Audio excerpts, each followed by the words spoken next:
Midway through his second term as president, Ulysses S. Grant has watched the push to settle the West and heal the nation come to a halt as America suffers through a brutal depression. If you are president during an economic depression, your standing is going to fall, and this was the worst economic depression in American history up to that time. But Grant believes he's found a solution. The gold in the Black Hills of South Dakota.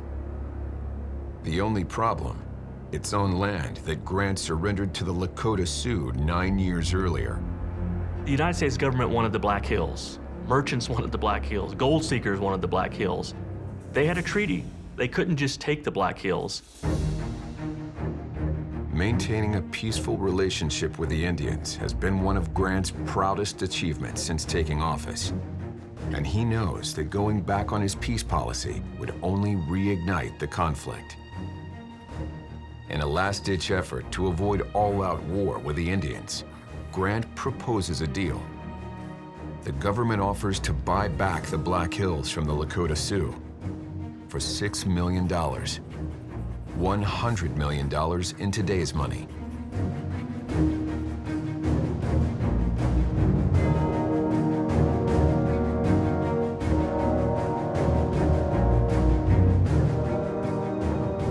Over 1,200 miles away from Washington, word of the offer soon reaches respected leader, Sitting Bull.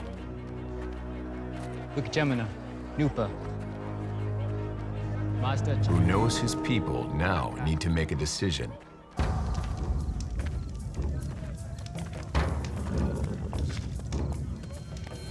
He gathers a council of Lakota leaders, including the fierce warrior, Crazy Horse.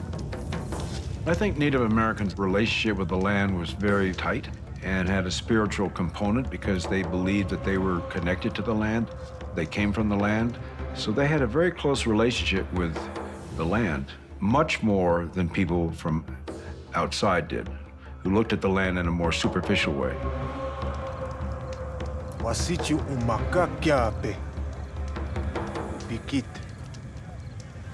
Wasichu, yuchika wiko. Ana, kena nunju kia pekit.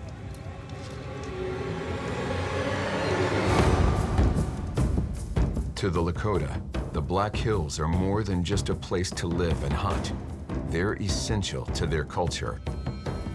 The Black Hills is important and sacred to us because that's where our creation story comes from. There's a place called Wind Cave there that many of us believe that's where we came from. We value the land and the animals just as much as we do people. Gold had no meaning, no value to us. Of all the places that the United States could have wanted the Lakota to sell, the Black Hills were the worst place that they could have chosen. Sitting Bull famously picks up a little pinch of dirt and he holds it up and he says, "I don't want to sell any more land, not even as much as this little pinch of dirt."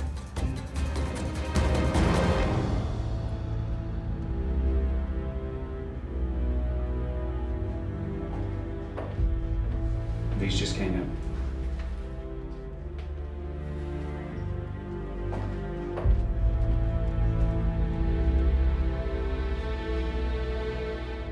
The Lakota Sioux reject the government's offer, and Grant's hope for peace is slipping away.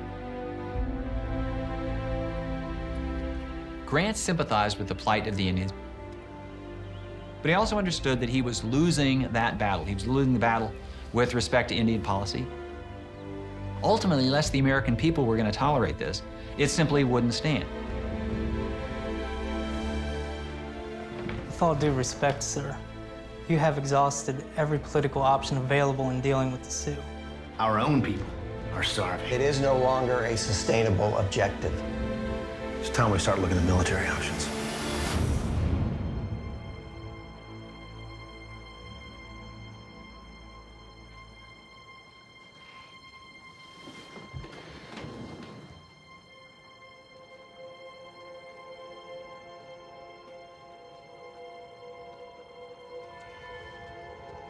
issue a proclamation. All the members of the Sioux tribe must report to an appointed Indian reservation no later than February 1st, 1876. And those that don't report? They will be considered hostile and treated as such.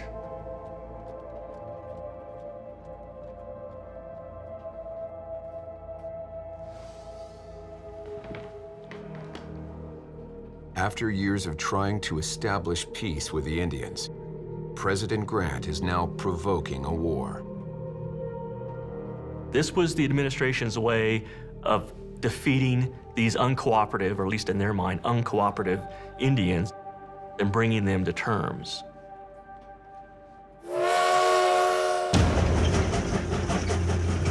While the government prepares for conflict with the Indians, nearly 700 miles away, another battle is being fought. Jesse James has been on a crime spree across Missouri and Iowa. Come on, let's go, let's go. Fighting for the Confederate cause by robbing the northern railroads of their funds.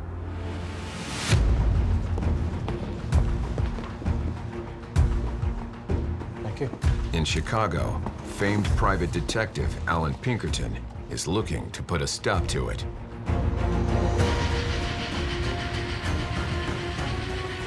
He orders an ambitious agent named Joseph Witcher to travel to Missouri and track down the notorious outlaw. Once the Pinkertons get on your trail, man, they're not gonna stop until you are done and out of business, one way or the other.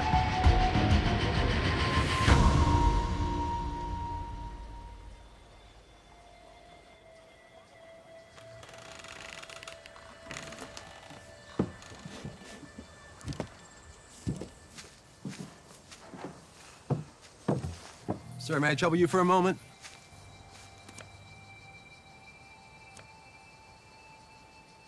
Chicago. You're a long way from home. Well, there are wanted men in your area. Jesse and Frank James. They were spotted nearby recently. Is that right? Have you seen them? Afraid I can't help you. Jesse and his brother are dangerous men. I can't help you. I'm staying at Goodman's boarding house. If anything occurs to you, I want to know.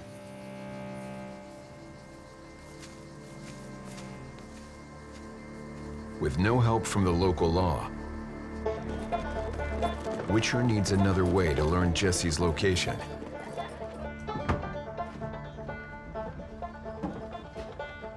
So he employs a tactic that the Pinkertons have perfected: going undercover.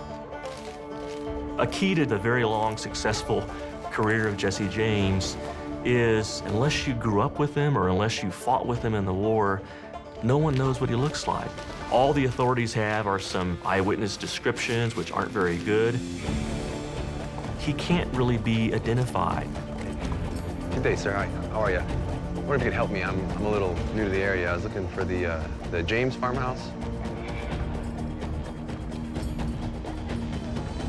It was very dangerous for Joseph Witcher, this northerner from Chicago, to go into Clay County, where Jesse had many friends, and try to somehow sniff out the James gang.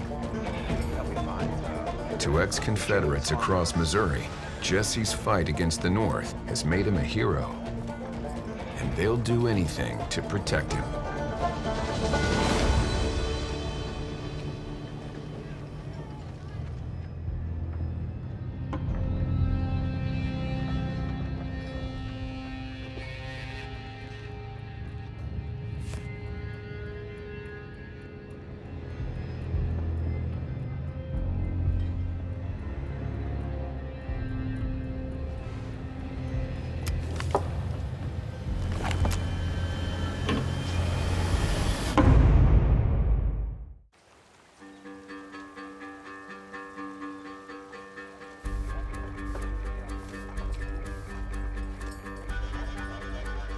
Pinkerton agent Joseph Witcher is on the hunt for Jesse James, hoping to end the outlaws' reign of terror against the North.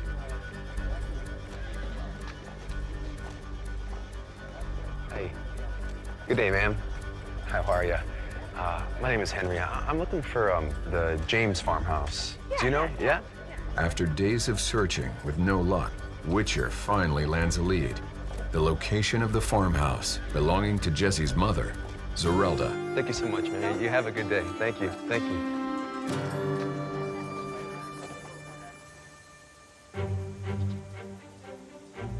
Jesse's mother, Zerelda James, was outspoken, dominating.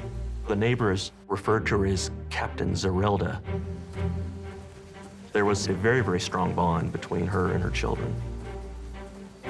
Even the sheriff warned Joseph Witcher, if the James boys don't shoot you, Zerelda will shoot you. Yes? Good day, ma'am. I'm Henry Johnson.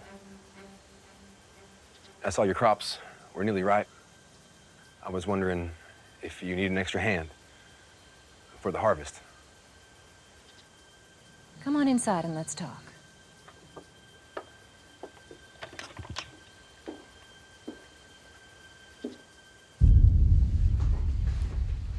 I remember the days when no self-respecting white man would ever ask for farm work. Times sure have changed. Yes, I have, ma'am. Archie, will you fetch me the sugar, please? This is Archie, my youngest. Hello. Archie, say hello to Mr. Johnson. Hello. Thank you, dear. Sugar? Yes, please.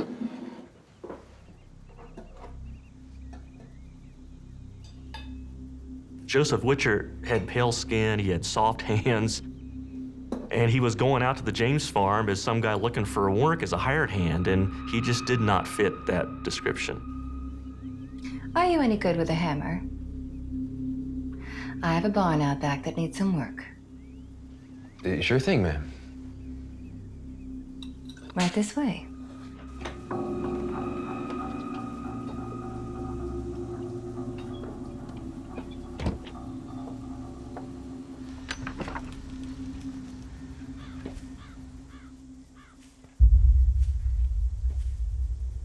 Seems pretty straightforward. I hear you've been looking for me. Which is funny because I've been looking for you.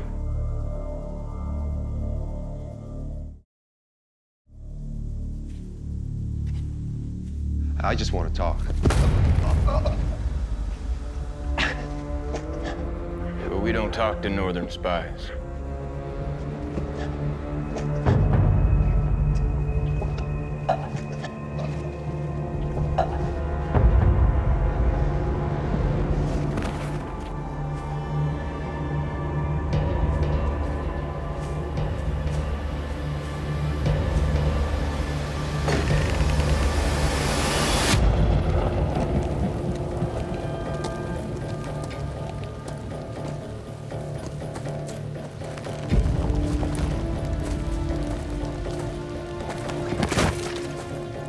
Jesse James and his brother Frank have just killed top Pinkerton agent, Joseph Witcher. They kill him for a couple reasons. They don't want anybody with any knowledge of what Jesse looks like, but he wants to send a message. Don't send these northerners from Chicago to intimidate me and my family. Stay out of my turf. As Jesse James claims another victory in his personal war against the North. Nearly 1,000 miles away, the Lakota Sioux have been given an ultimatum by the U.S. government. Move onto a reservation immediately, or risk war. Hihan. Usuyo unyapeki. Na washichuki. Okichia pikte. Ukukna ukupikte. Makochi. Ikte.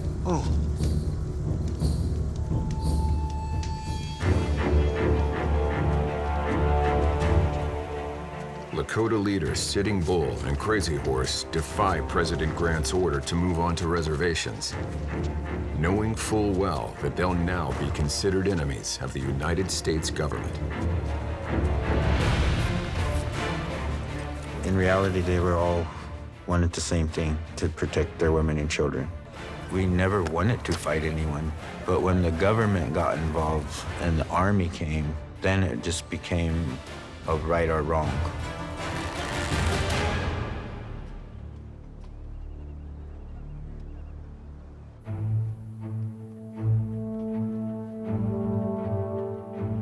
When President Grant learns of hostile Indians refusing to move on to reservations, he has no choice but to take action.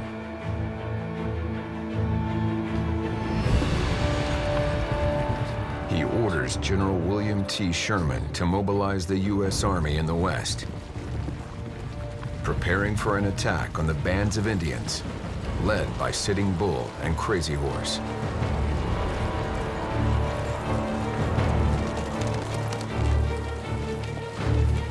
But one man won't be leading the charge this time.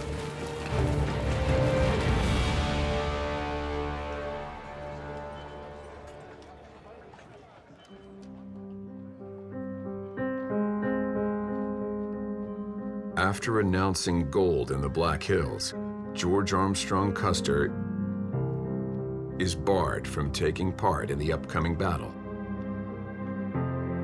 Grant eventually came to conclude that Custer thought more about himself and the image that he cast than about the mission or about the broader outlines of the policy he was pursuing. Eventually, Grant just threw up his hands and said, "There's nothing I can do with Custer."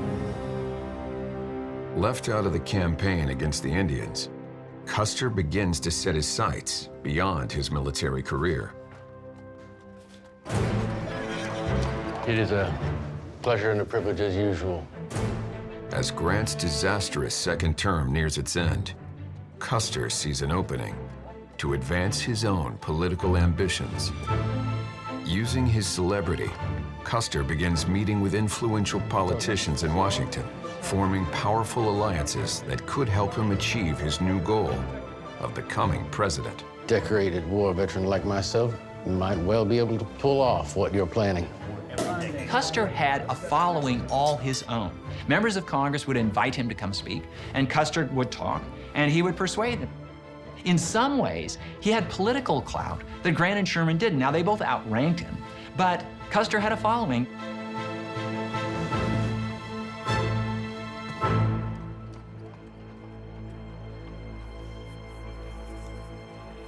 But Custer is convinced that if he's going to secure a presidential nomination, he's still missing one thing: another big military victory.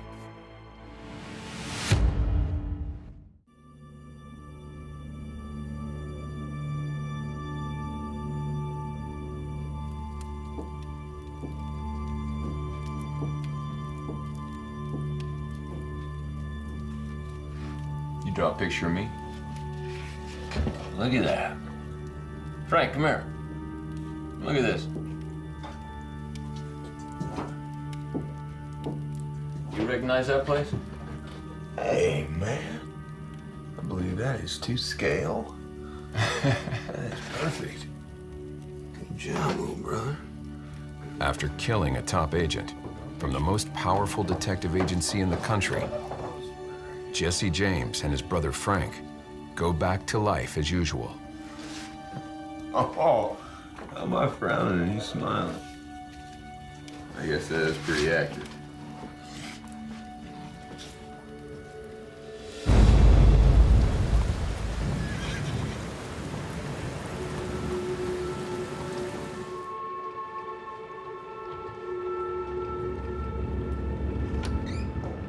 Sir. Thank you.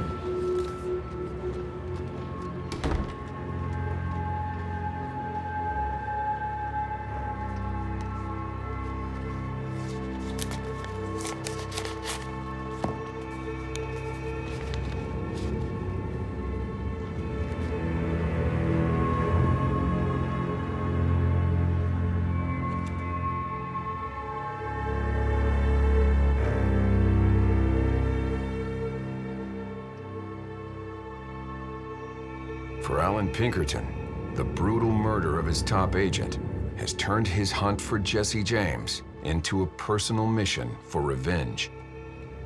Jesse James is a symbol of everything the Pinkertons are against. Lawlessness, unredeemed Southern insurrectionism.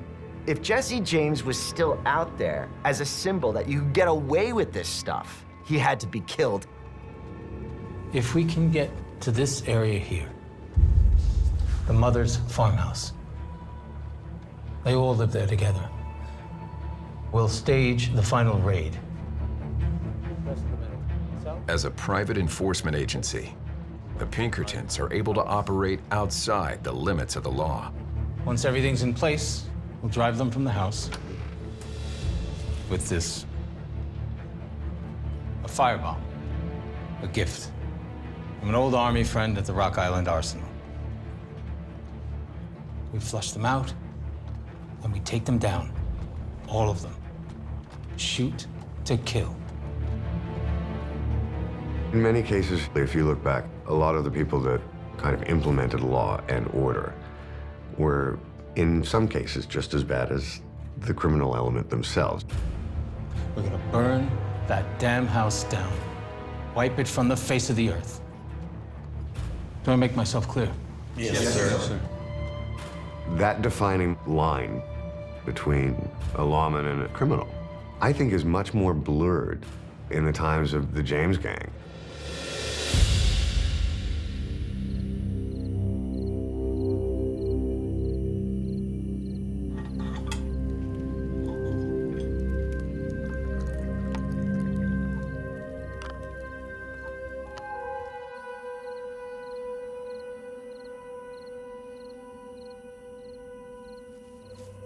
A group of Pinkerton agents surround the James family home after Jesse and Frank were spotted there earlier in the day. Pinkerton knew that the James boys would at some point come to that house. He had men ready, at least 8 to 10. Whenever they learned that Jesse and Frank were at that farm, he was going to send those men in.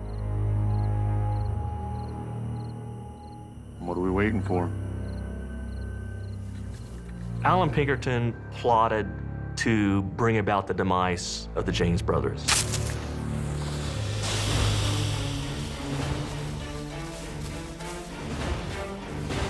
His instructions were not just to attack or kill or capture Jesse. His instructions were to burn that house to the ground.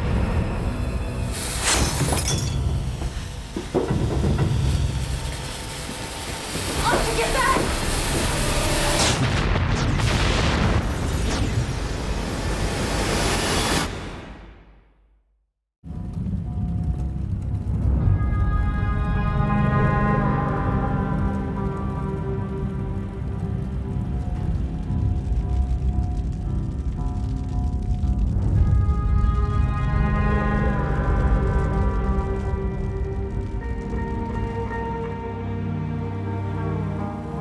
Late-night attack ordered by Detective Alan Pinkerton has destroyed the family farm of Jesse James.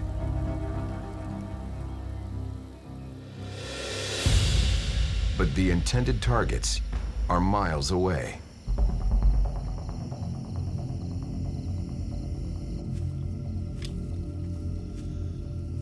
All right, boys. I want to go over this one more time. We're gonna start. Damn it, Frank. The hell took you so long?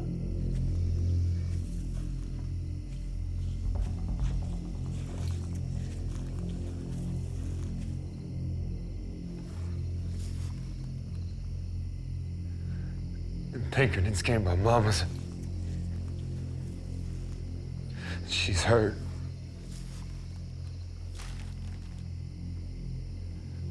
Archie's dead.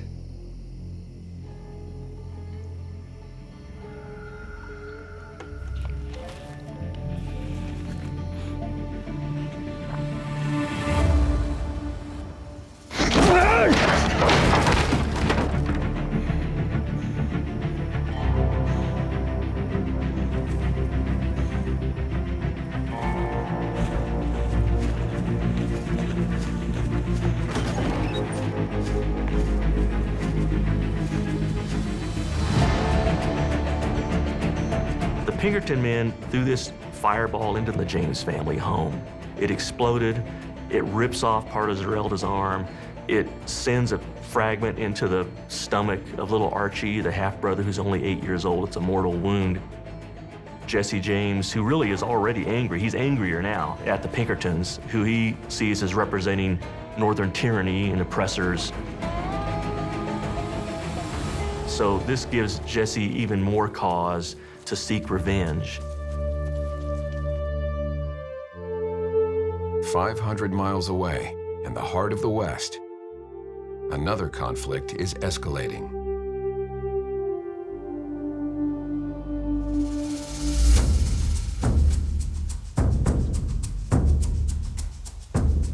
Led by their chief, Sitting Bull, many Lakota have defied President Grant's order to report to a reservation. Sitting Bull knows Grant will see his actions as a declaration of war. So he begins building a unified war party, gathering tribes from across the West. At first, it was individual tribes that were protecting themselves against the government. But, you know, at some point, they figure out, okay, we gotta work together now. Nearly 4,000 warriors from tribes like the Cheyenne and the Arapaho flock from Kansas, Colorado, Nebraska, and the Wyoming Territory to band together at the Little Bighorn River. It's the largest Indian force the U.S. Army has ever seen.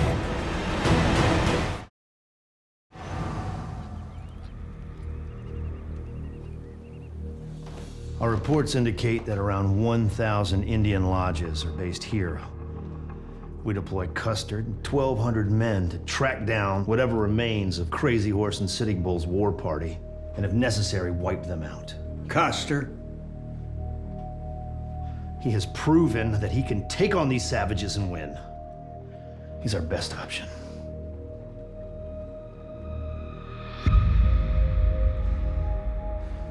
Have Custer report to General Terry at Bismarck.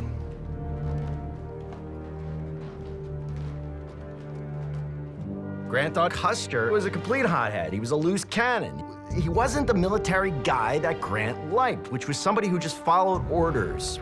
But there's this popular outcry to get Grant to reinstate Custer for the big push into the Black Hills.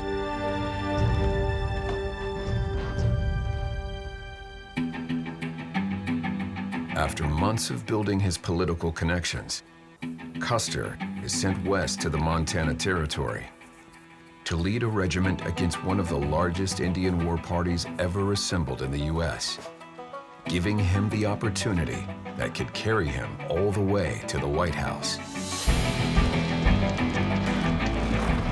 Custer was ambitious.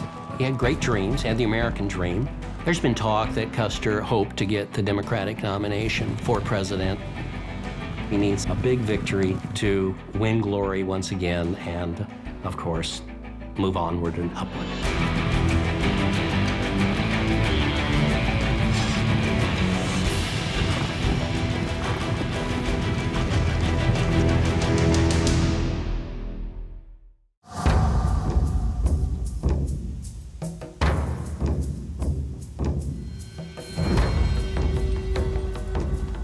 After a botched raid has left his young brother dead, Jesse James has declared a personal war on the Pinkertons. Jesse James sees the Pinkertons as like the ultimate evil, guys who are breaking constitutional law in the interests of big business.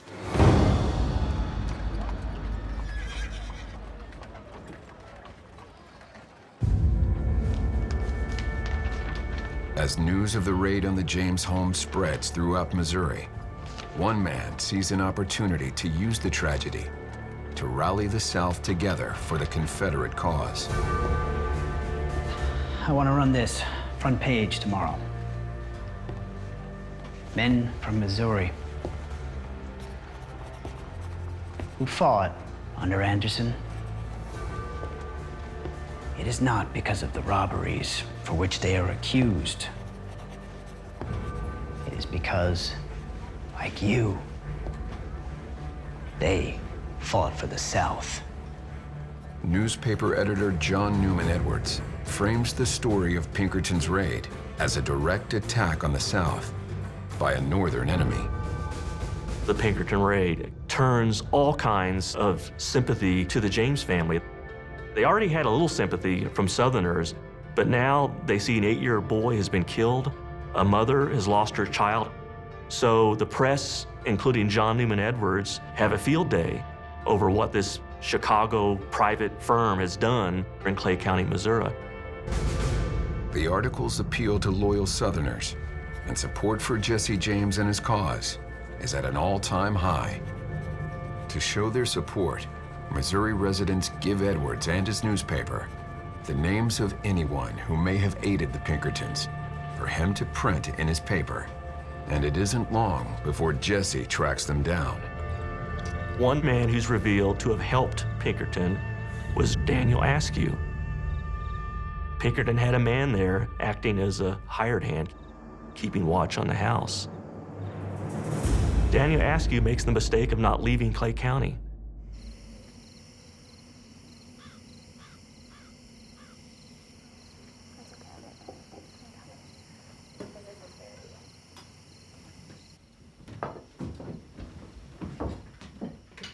Can you fetch us some water for the dishes?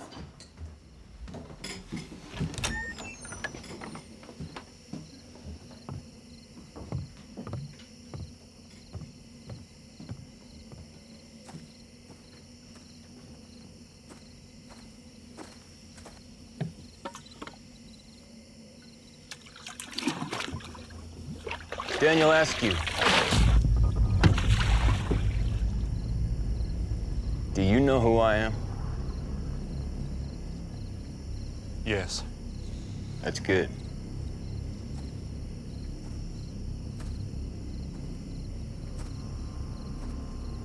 That seems like a nice family you got in there. Please. Please what? Whatever you do, just please don't hurt my family. That'd be pretty low, wouldn't it? Murdering innocent women and children. Yeah, I don't know if I could stoop to something like that. But I guess, you're gonna have to take me at my word.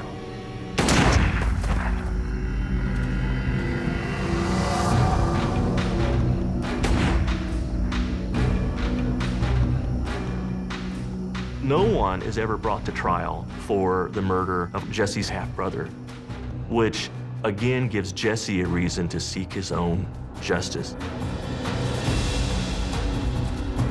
If the law is not going to bring these guys to justice, then Jesse's going to do what he can.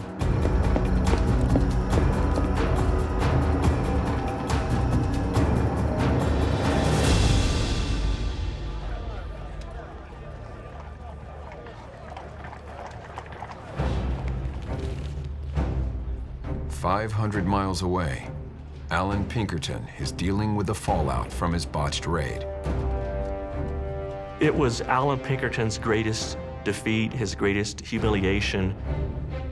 Pinkerton's reputation for relentless justice is ruined. And he's forced to back away from the outlaw he's been pursuing for the past year, giving up on Jesse James for good.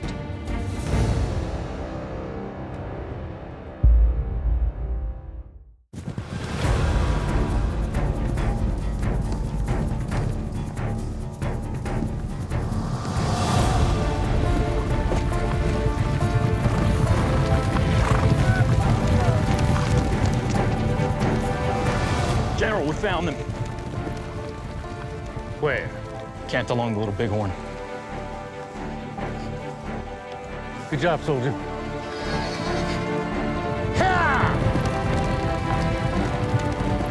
In hopes of securing a presidential nomination, George Armstrong Custer is on a mission to track down and defeat a band of Sioux Indians. Custer's leading one of 3 columns of U.S. troops heading toward battle against Sitting Bull. The campaign on the Northern Plains in 1876 is one of the largest the Army had ever engaged in the Indian Wars. 3 great columns went forward, one coming up from the south, another coming out of Montana, and then Custer's column coming from Fort Abraham Lincoln. Together, the battalions make up a force of nearly 1,500 troops, with one goal in mind: to destroy Sitting Bull's army.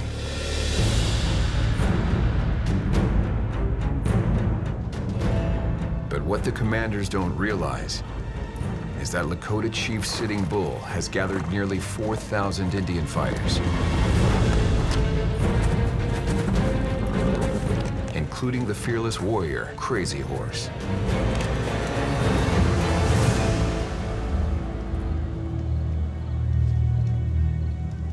After hearing reports that the U.S. Army is closing in, Sitting Bull calls together other Lakota leaders and tells them of a powerful vision he's had. There's certain ceremonies where you go without food and water, sometimes for 4 days. During those times, because of what your body's going through, people call it a vision. And because Sitting Bull was a chief, a medicine man, and a healer, his vision, we all agreed and honored and respected. Taku. Uncle.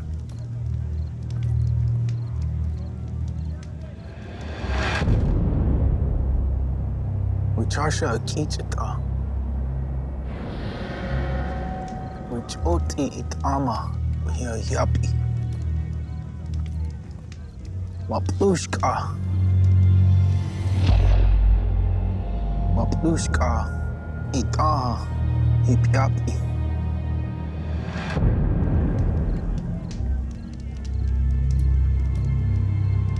Wakantaka Washitu Akichita.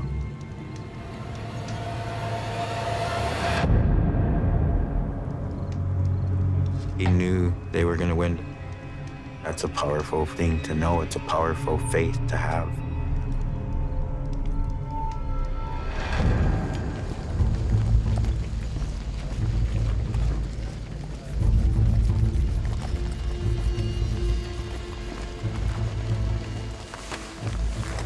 Where can we cross the river? Down south here, up here further north. How many warriors? Never seen a gathering this large. Sitting Bull's tribe, Crazy Horses too. Also Arapaho, Cheyenne. They know we're here? I don't think so. 1 hour, get the men ready.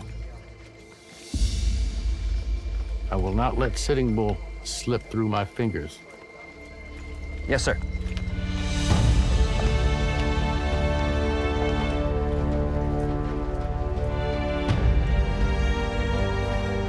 Instead of waiting for the remaining 2 columns of U.S. troops to arrive, Custer orders his regiment of just under 500 men to move out. He leaves all his heavy artillery behind, determined to get all the glory for defeating Sitting Bull and his warriors. Custer is a very ambitious man. He thinks if he goes up there, eliminates the Indians, the windfall of all that gold comes into the economy. Everybody sees him as a great hero who bailed out the federal government, and now he can position himself to become the commander-in-chief. President Custer. Just think about that.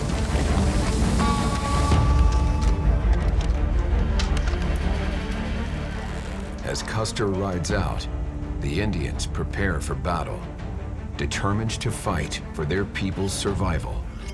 They're defending their territory, but they're also more immediately defending their families. They're trying to protect all of them from the United States.